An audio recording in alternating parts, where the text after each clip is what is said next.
Hey guys, welcome to Tech is Guru. Today we'll be learning how to change account on Google Play Store.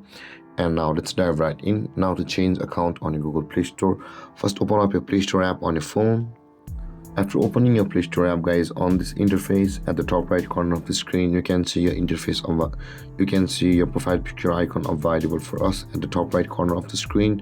Tap on your profile picture icon at the top right corner of the screen, and kind of interface will appear where you can see, guys, your Google account is at the top of the list, and there is a drop down arrow at the right side of our Google account. Now in order to change our account on Google Play Store, tap on that drop down arrow at the right side, and all of your accounts which you have logged into your phone will be over here. You can simply tap on the account or to choose the account to which you want to change on Google Play Store.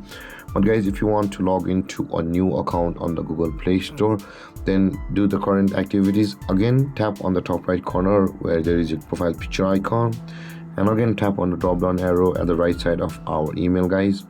And when you scroll down, you can see there it says the add another account option available for us.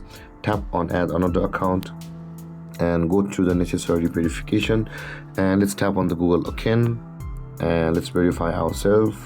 And over here, guys, when this interface loads, a sign-in process to your new Google account will be available over here. Go through this process, enter your email or your phone number over here, and on the next step, enter your password and go to the sign-in process verification. And with that being done, guys, you'll be logged in on the Play Store by that method also. By doing that, your account on the Google Play Store will be changed. And with that being said, guys, this is how to change account on Google Play Store. And if you have any confusions or questions regarding the topic, feel free to comment in the comment section below. And don't forget to like, subscribe, and hit that bell icon for more videos. Thank you for watching, guys. Peace.